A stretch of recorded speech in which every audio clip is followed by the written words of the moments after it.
जरा दिवांग से उनके शेयर्स के साथ शुरुआत करें। दिवांग भाई, आपके शेयर्स। फर्स्ट स्टॉक यहाँ रहेगा सन फार्मा। सन फार्मा में ओवरऑल स्ट्रक्चर देखिए, एक रिवर्सल देखने मिला है, कल एक कंसोलिडेशन ब्रेकआउट स्टॉक में देखने मिला है, तो सन फार्मा खरीदने की सलाह है। स्टॉप लॉस रखना 1810, टारगेट है 1890।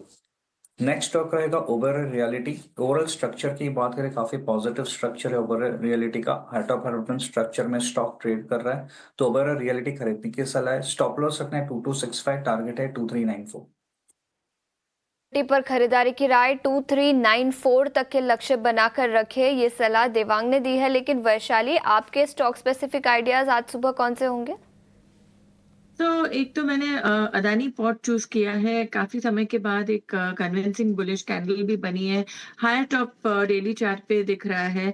सो 1200 के छोटे से कंसोलिडेशन के बाद एक ये स्टॉक अप ट्रेंड में आ रहा है। सो रिस्क रिवॉर्ड भी फेवरेबल रहा है। सो 1200 का थोड़ा रिट्रेस हुए, बिकॉज कल हमने मोमेंटम जरूर देखा है। 1220 के आसपास अगर मौका मिले तो खरीदा जा सकता है, और 1200 के स्टॉप लॉस के साथ to look for a target of 1300। और दूसरा है, कल हमने देखा इंटेलेक्ट में काफी एक स्ट्रेंथ दिख रही है, और ब्रेकआउट लेवल पे ही क्रॉस हुआ है। सो आई थिंक इंटेलेक्ट पे जरूर ध्यान दिया जाए, बिकॉज एक बार ये ब्रेकआउट के ऊपर 1055 के ऊपर सस्टेन करता है तो नेक्स्ट टारगेट हम देख सकते हैं 1100 1120। सो ये दूसरा स्टॉक है जो मुझे सही लग रहा है। लाइन जहां पर पिछले कुछ दिनों में अच्छा खासा वॉल्यूम और प्राइस एक्शन दिखा है, इस स्टॉक पर खरीदारी की राय 1110 तक के लक्ष्य दिखाई दे सकते हैं। और इसके अलावा वैशाली ने अदानी पोर्ट्स, याद रखिए अदानी पोर्ट सबसे बड़ा गेनर था निफ्टी 50 इंडेक्स का। सभी अदानी ग्रुप ऑफ स्टॉक्स में कल एक्शन दिखा था, और इस स्टॉक पर भी खरीदारी की राय 1300 रुपए प्रति शेयर का लक्ष्य और 1210 का स्टॉप लॉस बनाने की सलाह।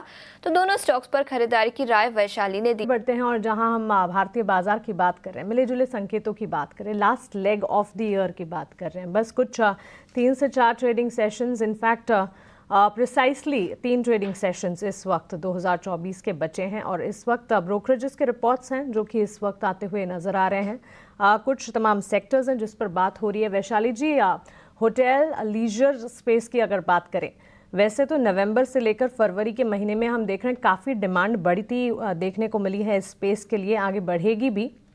लेकिन वित्त वर्ष 2025 की अगर बात करें, फॉरवर्ड लुकिंग डिमांड सर्ज की अगर बात करें, रिपोर्ट्स का ये मानना है कि होटल स्पेस जो है उसमें 13 to 14% ग्रोथ आने वाले दिनों में भी नजर आ सकती है in the next few quarters as well. जाहिर सी बात है, ये समय है इस वक्त last month of the year, और उसके बाद जनवरी फरवरी तक ये सीजन जो है बिल्कुल चलेगा। होटल स्पेस पर एक टेक आपका जरूर जानना चाहेंगे। तो आप देखेंगे तो actually let's start with Indian hotel only. अभी बीच में हमने जब देखा कि market has been correcting so much, but ये सब होटल स्टॉक्स, लेमन ट्री की बात करें, ताज जीवी के या इंडियन होटल, ये सभी स्टॉक्स के ट्रेंड काफी सही है और टिके हुए हैं। सो दैट इम्प्लाइज के ये सब स्टॉक्स में काफी स्ट्रेंथ फिलहाल दिख रही है। तो आई थिंक ये कंटिन्यू रहना चाहिए, और मैं इंडियन होटल को क्वाइट क्लोजली ट्रैक कर रही हूँ।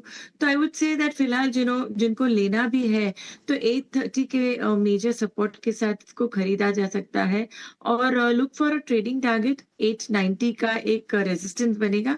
एक बार इसको क्रॉस करता है तो आई थिंक 920 के भी टारगेट्स दिख सकते हैं। सो इसी अनुसार I think even Lemon Tree all are doing very well. तो मेरा मानना है, जैसे कि टेक्निकल प्रोजेक्शंस देखते हैं और चार्ट रीडिंग करते हैं, तो आई थिंक स्टॉक्स में काफी स्ट्रेंथ दिख रही है। So I think it is in sync with the view. Absolutely in sync, और रिपोर्ट्स भी है इस वक्त इन सिंक ही नज़र आ रही है। हमारे साथ हमारी टेक्निकल पैनल के साथ साथ फंडामेंटल पैनल पर हमारे एक्सपर्ट विवेक कार्मा भी जुड़ गए हैं।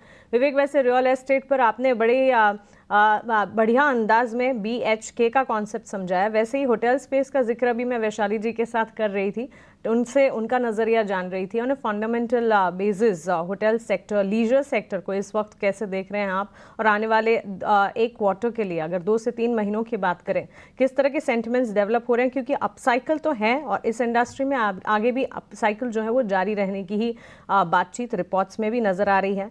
सप्लाई जो है लगातार बढ़ती हुई यहाँ पर देखने को मिली है, डिमांड भी है, और काफ़ी सारे प्लेयर्स हैं, लेकिन लिस्टेड कैटेगरी में जो चुनिंदा नाम है अच्छा खासा कर रहे हैं इस वक्त। Good morning. पहले तो पूरे पैनल को एक अपडेट देना चाहूंगा। अब मुझे एक्चुअली एग्जैक्टली याद नहीं है, आप थी या फिर सृष्टि या फिर अभिषेक, तीनों में से कोई एक था जो 4-5 दिन पहले आपने मुझे इंडियन होटल्स के लिए पूछा था। तब मैंने बोला कि मुझे ताज जीबी के छोटा प्लेयर वो बहुत बढ़िया लग रहा है। अब एग्जैक्टली मुझे याद नहीं, लेकिन हुआ था आपके शो पे ही, ये ध्यान है। और कल का आप ताज जीवीके का मूवमेंट देख लीजिए, जबरदस्त मूवमेंट आया है। तो ऐसे डिस्क्लोजर जिस दिन मैंने बोला था उस दिन था मेरे पास, लेकिन अब 400 के ऊपर और थोड़ा और ऊपर जाएगा तो प्रॉफिट बुकिंग करने का भी टाइम आएगा। तो ये एक अपडेट है जो स्टॉक पे जिक्र हुआ था।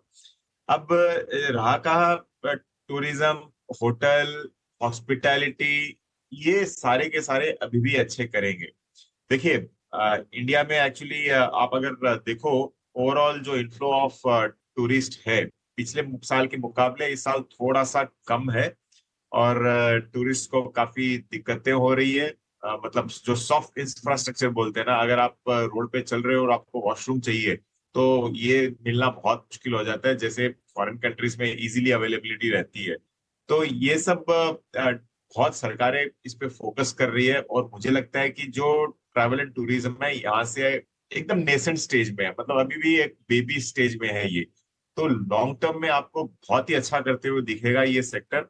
और जो जो होटल्स के पास खुद की लैंड है और खुद का रियल एस्टेट भी है और उसके ऊपर होटल है, तो उसका तो वैल्यूएशन आपको बहुत ही अच्छा करता हुआ दिखेगा। इसमें एक और चीज आती है, ये एक मेरा स्टॉक था पुराना, अब इसमें डिस्क्लोजर की भी जरूरत नहीं है। इनफैक्ट एक स्टॉक था, मैं 500 रुपए से जिक्र कर रहा था, वो था नेस्को। तो वैसी कंपनीज जो एग्जीबिशंस, ये भी टूरिस्ट से रिलेटेड है, ऐसे मत समझना कि आप अलग सेक्टर हो गया, लेकिन जो माइस एग्जीबिशंस होती है, बड़े बड़े स्टॉल्स लगते हैं, तो नेस्को टाइप ऑफ कंपनी जो आईटी पार्क्स चलाती है, ऐसी कंपनीज भी आपको आगे चलते हुए अच्छी करती हुई दिखेगी। तो आज के दिन वैल्यूएशन सस्ता नहीं है, definitely they are on the little higher side. लेकिन जब जब आपको मौका मिले, मतलब ताज जीवी के पहले 400 गया था, उसके बाद में 300 आया, वापस अभी 400 आ गया, तो ऐसे स्टॉक्स आपको जब मूवमेंट देते हैं आपको फायदा उस समय उठाना चाहिए। तो अपने एडवाइजर के साथ जुड़े रहो लगातार, क्योंकि जब ये मौका मिलता है, कोई जरूरी नहीं है उस दिन हम लोग शो पे हो या फिर उसके बारे में बात करें। आपके हम ट्रेडिंग कॉल्स का आप कर रहे हैं इंतजार, जरा बताइए प्लीज। जी बिल्कुल, very good morning. Of course last weekend है 2024 का, इसमें मेरी पसंदीदा काउंटर है इंडिगो।